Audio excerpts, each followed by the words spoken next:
me to how I was going to do this, and that's something I've been pondering all week.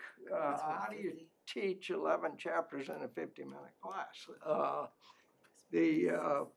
Particularly given complexity of Isaiah. We talked about that last week, and we said what? The first chapter is a review of the book, and sort of introduction and review, and it moved from sin to punishment to repentance to renewal. And that's extremely general and certainly painfully lacks any specificity that creates clarity about what the book says. And we will see tonight how complex it is, and how difficult it is to sustain a train of thought with respect to Isaiah's work. And one of the things I want us to think about before we get started tonight, I was thinking about where to do it, but we might as well do it up front. In your mind's eye, what is it like to write a book? What does an author do when he writes a book? I go blank. I would go blank. Well, I didn't ask whether you would, because I don't think you're going to write a book. But an author who writes books, what's your view of how he goes about doing that? Well, first of all, he has something to say, and whether you interpret it differently, he is writing with something in mind. Okay. He does research. He would make some sort of like storyboard of he wants to get from A to B to C. Okay. Kind of create an outline, a plan, and then you can add detail around that. Okay. And that would be what? A storyline? A plot? What else? How about physically? How do you write a book? You ever hear an interview with an author about how they go about writing? They research whatever the topic is. Okay, there's a lot of research that goes on. Anything else? They go off by themselves somewhere. They want to get away from everything else. I've heard several, and usually they say, I get up early in the morning, I go to my office, I write for 4 or 5 hours, and then, that'll be my writing for the day. And then the next morning I get up and I write for 4 or 5 hours, and maybe, it doesn't mean they occasionally come back and look at what they're doing or whatever, but they sit down and they write every day until what? They've told their story. They've filled in all the spaces. And, is that what Isaiah did? We said last week what? The first verse of the first chapter says what? This is a vision of Isaiah. But it's not a vision of Isaiah, it's what? It's a lot of visions. And it's some stories, and it's some songs, and it's some, announcements of judgment, announcements of salvation. It's a lot of different stuff. It's not one vision. And how long was Isaiah's ministry? 40, 50 years? Some say as long as 60 years. And so this material could have been sort of laid out over 60 years. And what? Isaiah goes one day and he makes an announcement of judgment. God tells him, do this. He does it. Somebody records it. A month later, he does another one. Maybe he records that one.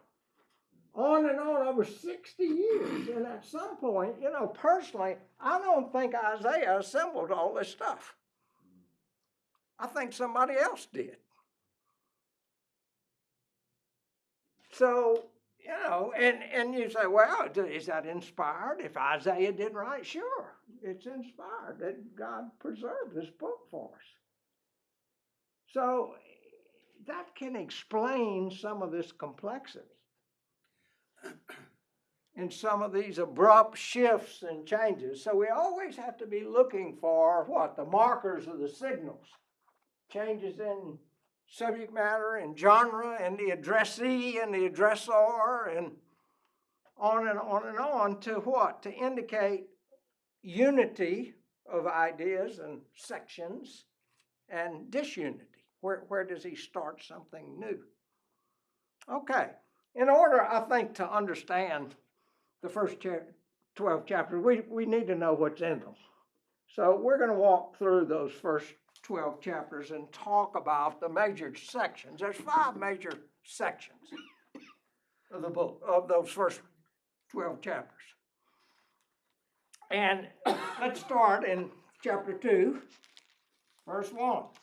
He begins with what? Superscription. The word that Isaiah son of Amos saw concerning Judah and Jerusalem. And that is the major thrust of these first 12 chapters.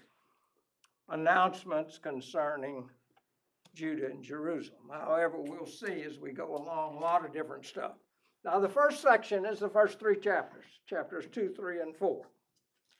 And it's a cluster of prophetic announcements. That's what those 3 chapters are.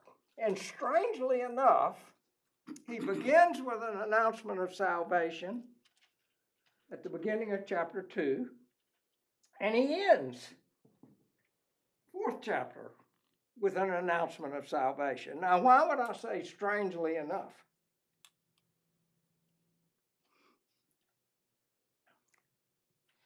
There's 2 major divisions in Isaiah. Chapters 1 to 39, some people call it Isaiah, the first book of Isaiah. And then the last 27 chapters, chapter 40 to 66, which is Isaiah 2. And typically we think of Isaiah 1 as judgment, Isaiah 2 as announcement of salvation. So negative and positive. Now remember what I said, that movement in the first chapter is from what? Judgment, judgment, punishment, repentance, renewal. So that judgment and punishment, by and large, is in the first 39 chapters. But here, in this first part, where we expect there to be judgment, he opens up with a word of salvation. Now, the announcement of salvation is, the first one is quite different from the second one. The first one, look at it. We read it last week. In days to come, this is chapter 2, verse 1. In days to come, the mountain of the Lord's house shall be established as the highest of the mountains, and shall be raised above the hills. All nations shall stream to it. Many people shall come and say, come, let us go up to the mountain of the Lord, to the house of the God of Jacob, that he may teach us in ways that we may walk in paths. For out of Zion shall go forth instruction, and the word of the Lord from Jerusalem. So it's about the elevation of Jerusalem. And then he goes on in verse 4, he shall judge between the nations and shall arbitrate for many peoples, and they shall beat their swords into plowshares and their spears into pruning hooks. Nations shall not lift up sword against nation, neither shall they learn war anymore. So it's about the establishment of peace and justice among all nations, among everybody. Now you turn to the end of that section, chapter 4, which is just 6 verses, starting in verse 2. On that day the branch of the Lord shall be beautiful and glorious, and the fruit of the land shall be the pride and glory of the survivors of Israel. Whoever is left in Zion and remains in Jerusalem will be called holy, everyone who has been recorded for life in Jerusalem. Once the Lord has washed away the filth of the daughters of Zion and cleansed the bloodstains of Jerusalem from its midst by a spirit of judgment and a spirit of burning. So that one is not quite as positive, but it's about what? The remnant. He doesn't use that word, remnant, here, but he will later in this section. talks about the remnant, the people that what? Survived the punishment and the judgment. And he'll talk about, in this case, what? He talked about later on that they'll be sanctified, but in this one, then what? They'll be blessed. So you begin with the two, begin and end with these announcements of salvation. In between is three announcements of judgment. The first one against Judah. Look in chapter 2, verse 5. O house of Jacob, come, let us walk in the light of the Lord. For you have forsaken the ways of your people, O house of Jacob. Indeed, they're full of diviners from the east, and of soothsayers like the Philistines, and they clasp hands with foreigners. Their land is filled with silver and gold, and there is no end to their treasures. Their land is filled with horses, and there is no end to their chariots. Their land is filled with idols. They bow down to the work of their hands, to what their own fingers have made. So people are humbled, and everyone is brought low. Do not forgive them. And he goes on. That's quite a long announcement of judgment. Then he has an announcement of judgment against the leaders of the people. Turn to chapter 3, verse 13.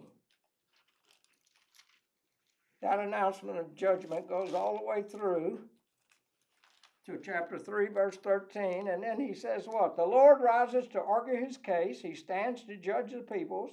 The Lord enters into judgment with the elders and the princes of his people. It is you who have devoured the vineyard. The spoil of the poor is in your houses. What do you mean by crushing my people, by grinding the face of the poor, says the Lord God of hosts. So he condemns the leaders, passes judgment on them. And then the next one, interestingly enough, he condemns or announces judgment on the women, daughters of Zion. And it's a very, very harsh judgment. Because the daughters of Zion are haughty and walk with their outstretched necks, glancing wantonly with their eyes, mincing along as they go, tinkling with their feet. I don't know what tinkling with your feet means, but whatever. Maybe it's what we call flitting about. The Lord will afflict with scabs the heads of the daughters of Zion, and the Lord will lay bare their secret parts. And he goes on. They're concerned about their dress, their jewelry, their hair, their clothing. And what happens? Instead of perfume, there will be a stench. And instead of a sash, a rope. And instead of well-set hair, baldness. And instead of a rich robe, a binding of sackcloth. Instead of beauty, shame. So it's quite a harsh announcement of judgment. Okay, that's the first section. Flip over to chapter 5. It's the second section. And there's a change. The change is he goes from judgment to actually a song. We call it the Song of the Vineyard. It's the first 7 verses. And he says what? The Lord loves his vineyard. It's beautiful. He takes care of it. And what happens? Well, he gets down and he says what? Looking at the end of verse 2, he expected it to yield grapes, but it yielded wild grapes. It didn't yield what it was supposed to. And he goes on to say what? Well, I'm going to destroy that vineyard.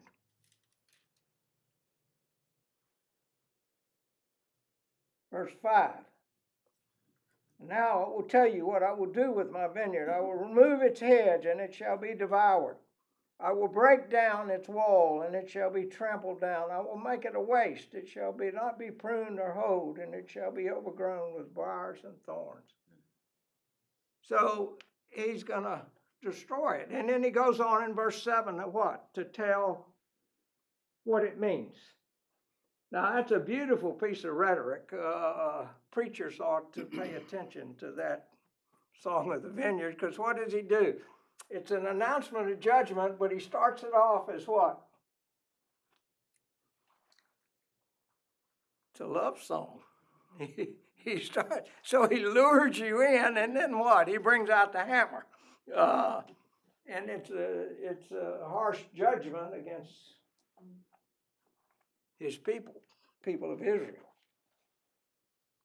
the house of Israel, and the people of Judah, or his pleasant planning. He expected justice, but they saw bloodshed, righteousness, but heard a cry. Now then what he does, as you'll look down, he has a series of, if you're reading in the NIV, it's woe statements, and they're accusations, and they're very specific. They're very, very specific. The first one, verse 8, ah, you who join house to house, who add field to field, until there's no room for no one but you. You are left to live alone in the midst of the land. The Lord of hosts has sworn in my hearing, surely many houses shall be desolate, large and beautiful houses without inhabitants. For 10 acres of vineyard shall yield 1 bath, and a homer of seed shall yield a mere ephah. It was about the accumulation of land. Under Levitical law, you couldn't buy and sell land. The promised land was given to what? The people of Israel. They divided it among the tribes. Each tribe would divide their land among their members, the families of that tribe. And you could not buy and sell land. Leviticus, the 25th chapter. So this is about what? People accumulating land at the expense of others. Then he goes on to talk about what? Drunkenness. Verse 11. Ah, you who rise early in the morning in pursuit of strong drink, who linger in the evening to be inflamed by wine. Go to verse 18. Ah, you who drag iniquity along with cords of falsehood, who drag sin along as with cart ropes, who say, let him make haste, let him speed his work, that we may see it. Those are general. Verse 20. Ah, you who call evil good and good evil. Verse 21, ah, you who are wise in your own eyes. Verse 22, ah, you who are heroes in drinking wine and valiant at mixing drink, who will quit the guilty for a bribe, so the unjust. And then, after these accusations, what he does is give a judgment. Therefore, the anger of the Lord was kindled against his people. This is verse 25. And he stretched out his hand against them and struck them. And the mountains quaked, and their corpses were like refuge in the streets. For all this, his anger has not turned away, and his hand is stretched out still. And then he completes that in the rest of the chapter. So that one is what? Is an announcement of judgment against his people. Okay, now the next section, chapters 6, 7, 8, and the first part of chapter 9, is what some people call the memoirs of Isaiah. It's clear that there's a division there, because what changes? Well, the subject matter changes. It changes. Chapter 6 is what? It's the call of Isaiah and his commission. The call of Isaiah and his commission. Chapter 7, well, really, chapter 6 and chapter 8 are autobiographical. Isaiah is talking about himself. He's writing down some activities that he was involved in, the first one being his call and his commission. Chapter 8 is a bit different, but it's still about the activities of Isaiah. Chapter 7 is not autobiographical. somebody's writing about Isaiah, but it's about his activities. It's a story about his activities. So forth and so on. So it's clear that that's a different section. But go to the next section. Chapter 9, verse 8. More than likely, at one time, this followed chapter 5. Now, why do I say that? Go back to chapter 5, verse 25. Therefore, the anger of the Lord was kindled against his people. He stretched out his hand against them and struck them. The mountains quaked, and their corpses were like refuse in the streets. For all this, his anger has not turned away, and his hand is stretched out still. Now turn over to 9:8. It's an announcement of judgment. The Lord sent a word against Jacob, and it fell on Israel. And all the people knew it. Go down to the last part of that. I started to say section, stanza, verse 12. Look at the last. For all this, his anger has not turned away. His hand is stretched out still. It's the exact same ending as chapter 5, verse 25. Then go down to the end of the next stanza. For all this, his anger has not turned away. His hand is stretched out still. Go down to the end of the next stanza. For all this, his anger has not turned away. His hand is stretched out still. And then to the next stanza, which is in chapter 10, into verse 4. For all this, his anger has not turned away. His hand is stretched out still. That probably was a continuation of chapter 5. This probably goes this, and this was probably stuck in by an editor at some point. Because you got that same series of judgments again and again and again, and there's two possibilities. One possibility is what? Isaiah gave these judgments at different times over some length of period, and whoever compiled the book said what? Well, these are all just alike, so let's put them together. The other possibility is that whoever did this, and Isaiah spoke it, that as he spoke this, he did it for effect. He continued to use that same phrase again and again as he gave his judgment to make what? A very strong rhetorical speech. It was done to emphasize that what? The Lord was not pleased by the people who were punished and continued to sin. He continued to hold out what? His hand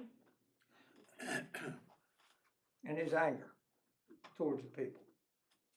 And I think it was probably the second one, that he probably spoke these all at the same time. I wouldn't think that you would have that repeat of that exact phrase at different points in time. You could, but I doubt that. Okay, so this small section right here probably goes on the end of this one. And as you can see, it's a series of judgments. Okay, let's go back to 6.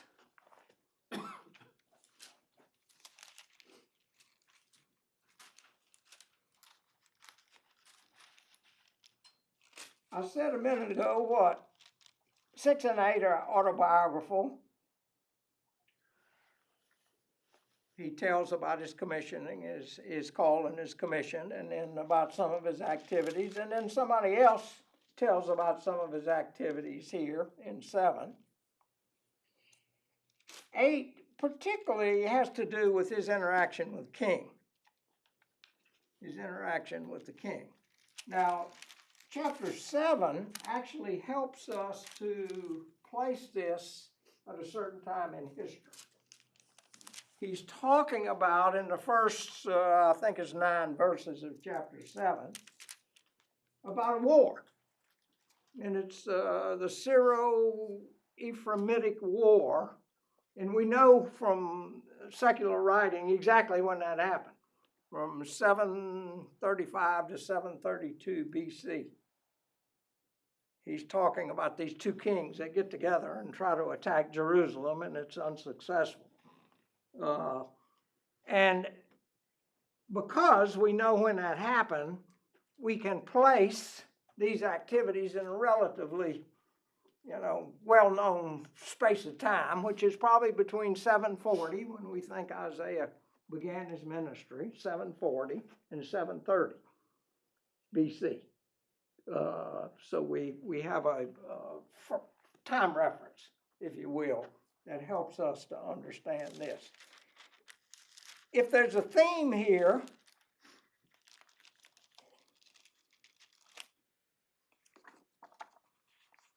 it's the call of the prophet to give a judgment. And then he talks about warnings and accusations against people in the next couple of chapters. And the emphasis is on faith in God, and the situation is a threat, and particularly from military forces. It's about people wanting to attack and take over Judah. Okay, let's go back, stop for a minute in this section, and go back to Isaiah's commission. Chapter 6 talks about, he begins, Isaiah, talking about being in the presence of God. And he's describing what it's like. And then he says what? I'm unworthy. I'm unworthy. So he clearly, as most of us would probably feel, hopefully, that in the presence of God you would be feeling pretty unworthy. And what happens? Well, this seraph, takes a coal and touches his tongue or his lips and says what? You're forgiven. You've been cleansed, if you will. Seraph touched my mouth with it, a hot coal, and said, now that this has touched your lips, your guilt has departed and your sin is blotted out.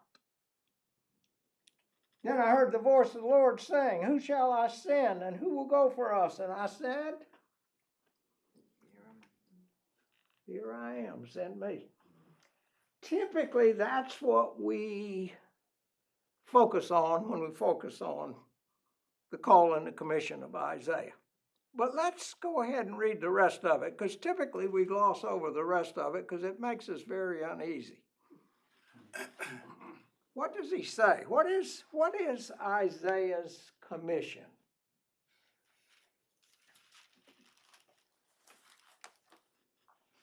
Go tell them the bad news. Okay, and specifically? Judgment. To what extent? Well, he says go and talk with them and everything, but they're not gonna listen. Okay. And they're not gonna see, but, Actually, he says what? you know, Keep listening, Yeah. but do not comprehend. Now, this is what he's supposed to tell the people. Keep listening. Keep listening, but do not comprehend. Keep looking, but do not understand. Make the mind of these people dull, and stop their ears and shut their eyes, so what? So they may not look with their eyes and listen with their ears and comprehend with their minds and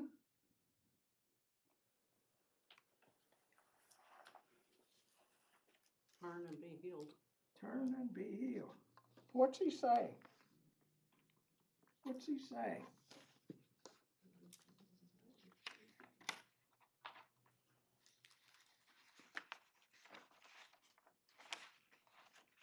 Is this a similar sentiment to kind of what happens with the plagues, where at some point, Pharaoh, at first it says that Pharaoh's heart was hard, and then Yeah. after it reaches a certain point, it says God made Pharaoh's heart hard. He reached a certain point of no return where God kind of wanted to see it through. See, it tells us something about this notion of judgment, doesn't it?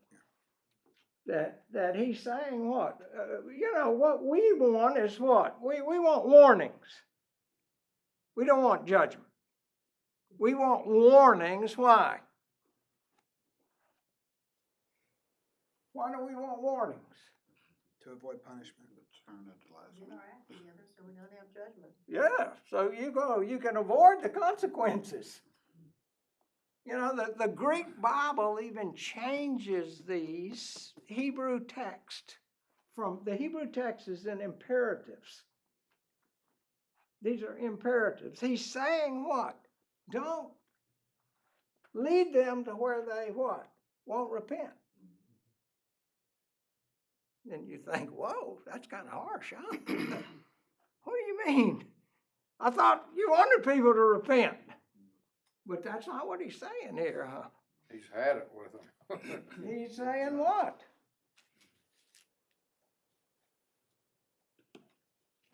Stop their ears, shut their eyes,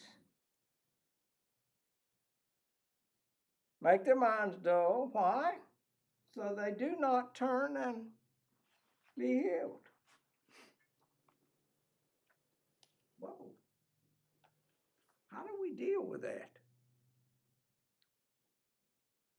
We see that in the New Testament too. When Paul wrote to the Thessalonians, he said when people, they refuse to love and be saved, and God sends them a strong delusion so that they believe a lie. Mm, So they're already on that path of rejecting truth. yeah. And so God continues to lead them on that path. Well, I thought some of them were okay. There's going to be a remnant that's going to be left, aren't they? Yeah, well, they are, clearly, and he talks about that later. But I think the other thing is too, he's warning Isaiah, says, you're gonna give this message, and they're not gonna change. Okay. They're not gonna change. And because he said, how long? And he said, well, kind of reminds me of the Revelation passage, the saints that were under the throne, so how long is this gonna happen? How long is this? And, he says it's gonna happen until it's all gone. Notice Isaiah was even taken back by this. He's telling Isaiah, this is your message. This is your message. And what? Give it the message, so what? They won't turn and be healed. And Isaiah says what? How long, O Lord? I think he's taken back by it. And it's a very harsh word that follows, until cities lie waste without inhabitant, and houses without people, and land is utterly desolate, until the Lord sends everyone far away, and vast is the emptiness in the midst of the land. Even if a 10th part remain in it, it will be burned again. So forth and so on. How do we deal with that? See, we can't interpret this as the last word, can we? Because it wasn't the last word. There's what? There's a time for judgment and there's a time for salvation. There's a word of judgment and a word of salvation. So you have to look at that in terms of this commission, even though it's extremely harsh, in terms of the entire book and the message in the entire book. And so this is not the last word, because we know that what? You're going to have a time for salvation. Now, as we know, because we look back through history, what, some of the people are not gonna be saved. Some of the people are not gonna be saved. This remnant is gonna be saved. But, you know, you can't say, well, because he says this now, everybody in all of Judah is gonna be lost. It's not the last word or the only word. Okay, any other comments about that? I have a little different understanding, Okay, that Isaiah's preaching God's truth. But God knows how the people will receive it. Their hearts will be rendered very cold and hard, and they won't believe. mm, That doesn't mean you shouldn't keep preaching. and he didn't, did he? No, and so I get the reading here that Isaiah, this is what's gonna happen, you keep going forward. Mm. Isaiah said, well, how long am I gonna do this? You think he's thinking about himself? Well, yeah, I said, whoa. If they won't listen, why do I have to do this? Well, you know, and I don't disagree with you that, you know, that's part of what the message says, but when he says, and comprehend with their minds and turn and be healed, they're not gonna turn and be healed. They're not gonna be redirected, no. So even though taken out of context here, you know, it seems to be, Rough assignment. that what? None of them are gonna be saved, and that's not true. We know that's not true. Okay, let me, because we're running short on time, I wanna talk about another subject before I review what's left in the book. You can't read, go back to chapter 5. You can't read Isaiah without reflecting on morality, about what's right and what's wrong.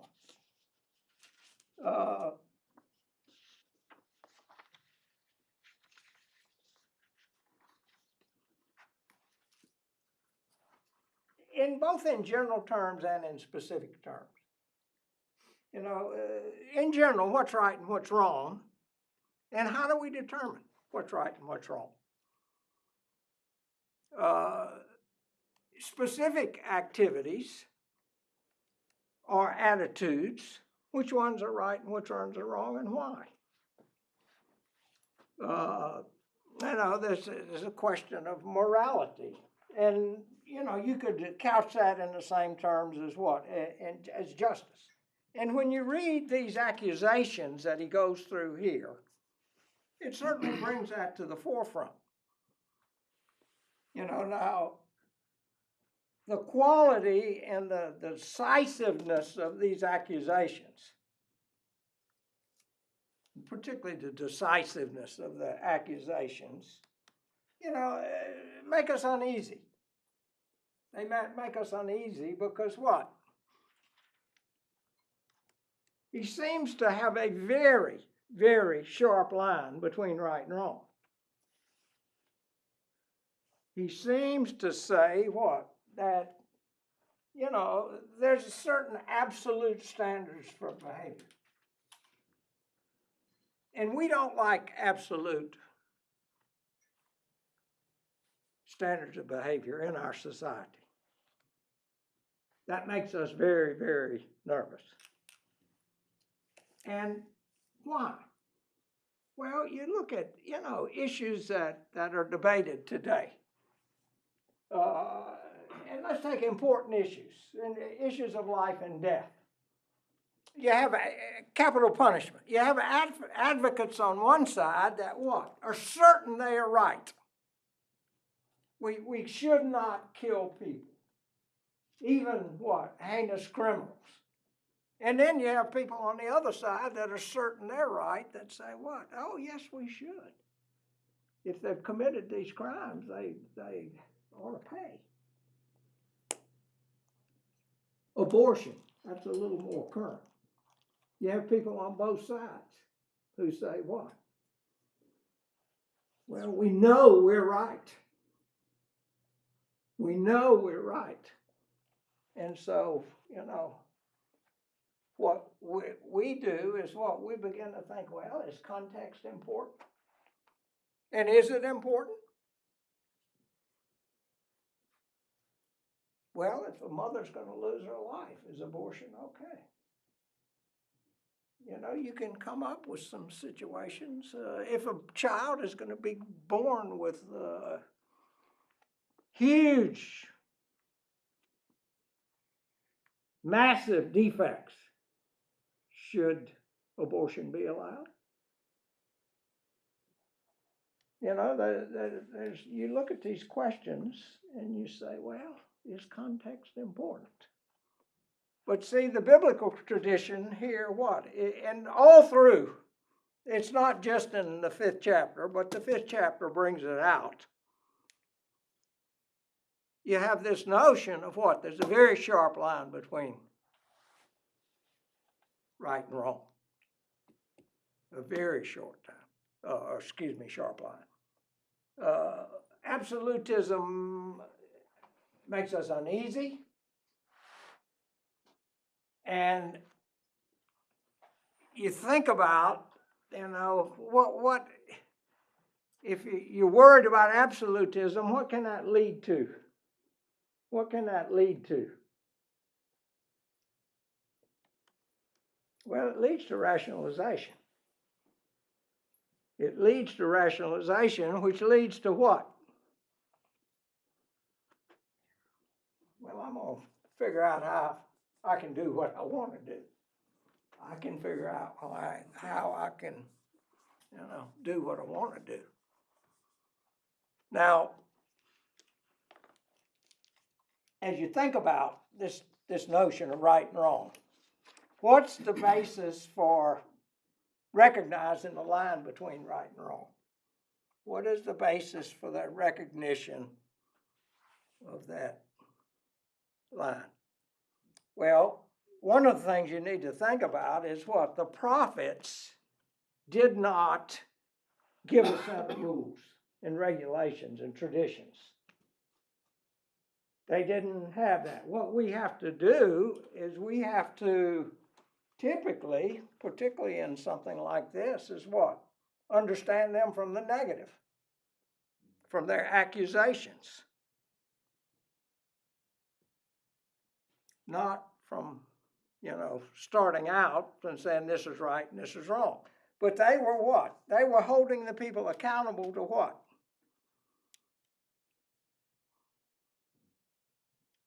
What were they holding the people accountable To to? God. To God, right? Well, laws and regulations that were given what? Long time before. These were long before these people, or Isaiah came on the scene. They were given, and he's holding them accountable to those. Now, what would be the foundation for determining right and wrong?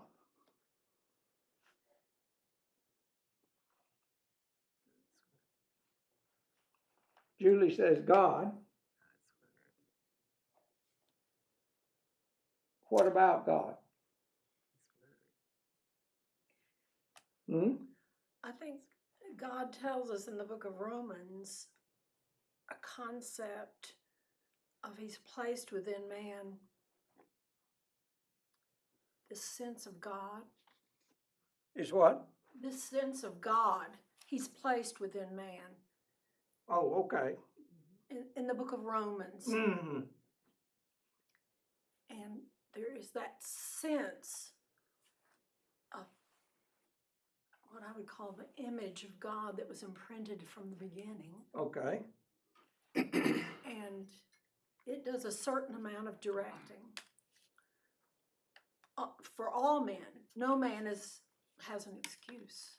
Okay. Okay. That's kind of vague, but Yeah. there is that presence of God within each person that gives a consciousness of right and wrong, I think. Okay. We're created in His image. What's that? We're created in God's image. Yeah, yeah, but we know what, that some people who, and we are, if we're all created in His image, some people do some pretty reprehensible stuff, don't they? Regardless of whether they have this innate ability to tell it's right or wrong. The foundation for determining anything with respect to right and wrong is what? That God is, it's God, but God is what? He's just. Truth also. He's just. Loving but just. And if He gives a law, if He gives a rule, if He tells us about an attitude, then what? Then He's just. He knows what He's doing. He knows the difference between right and wrong. So that's the foundation. And if you read Isaiah, what his conclusion is that regardless of all else, reprehensible behavior is a result of a lack of faith in God. That's his conclusion. Now, what does that mean for you and me? What does that mean for you and me? Well, at the very least, what? When we're thinking about right and wrong, when we're thinking to have the deliberations about abortion or about capital punishment or about anything, what we need to do is what? Place those deliberations in a theological framework.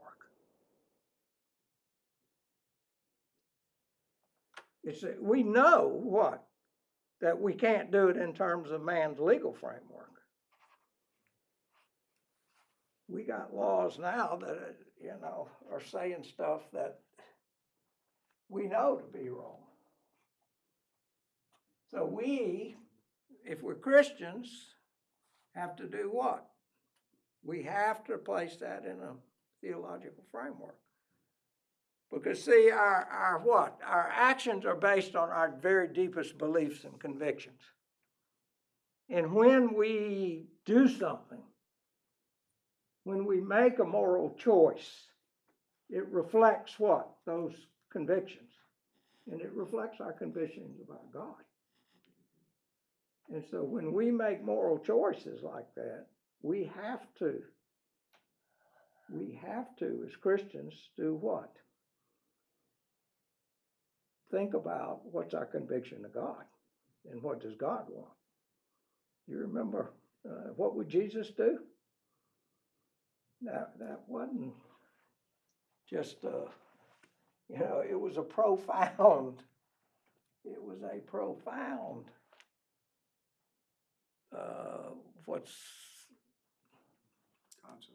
concept. Yeah, that's the word I'm looking for. There's a couple of things we have to remember when we think about this. Number one, when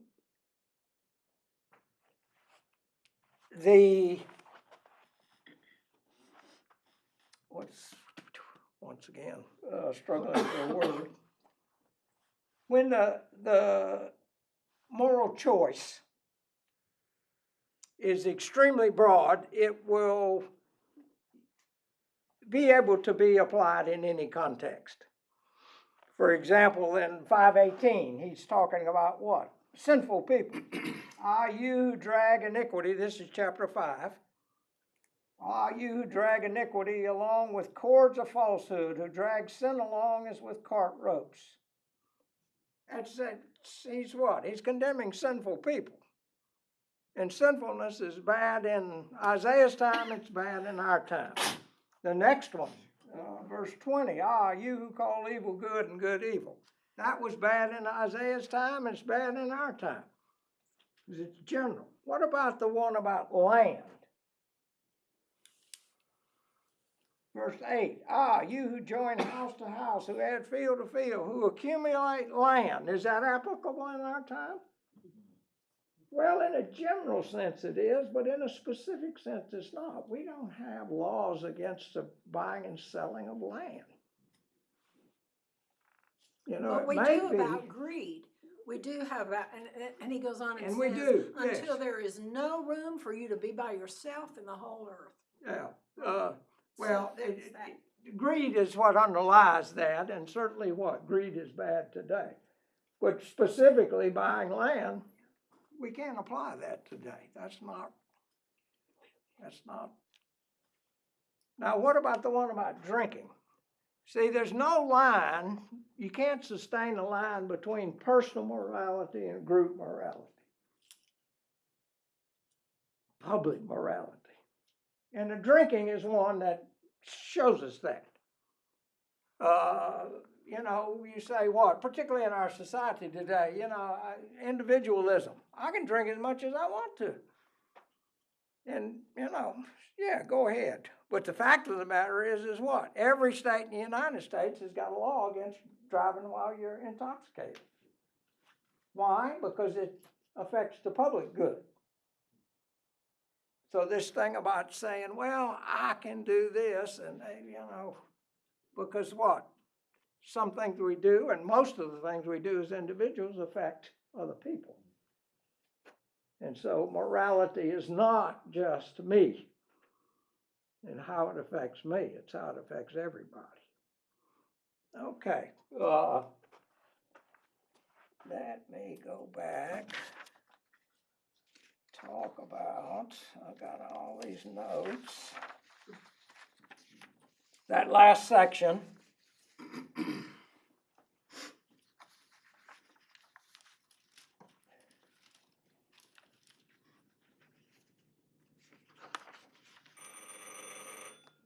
Just in time.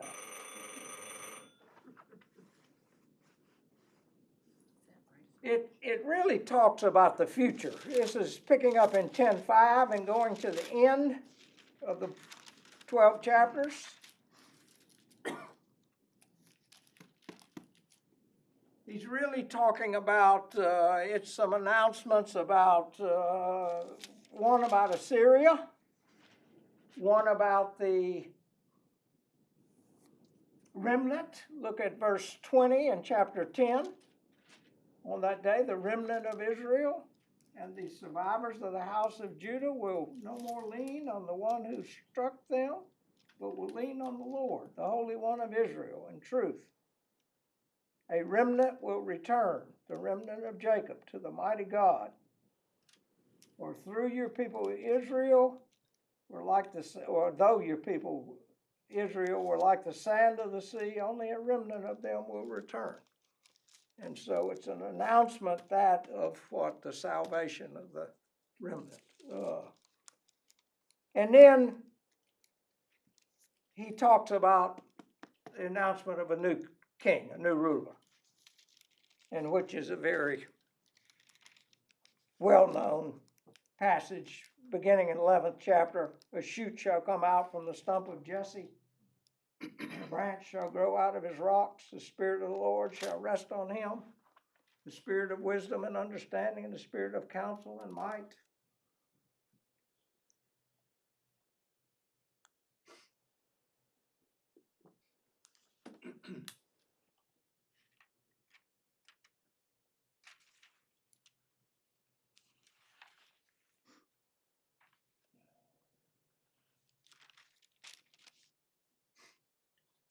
I was looking for a specific passage. I don't see it.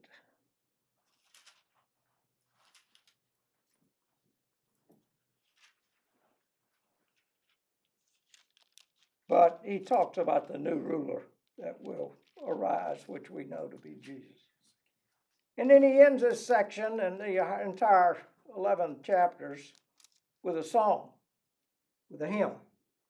And it's a liturgical ending to this section. It's a song that would have been used in worship.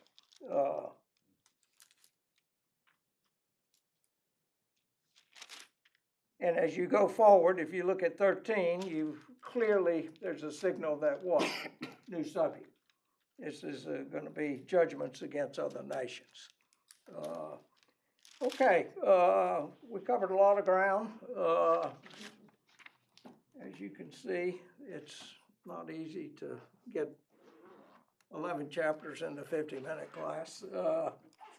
But we do the best we can. We will take next time, which will be 3 weeks from now.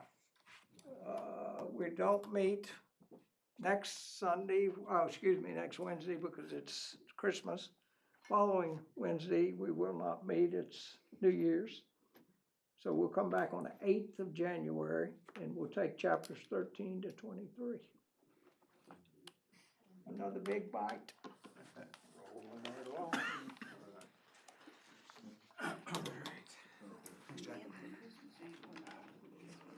You see when I shoot her, send me one.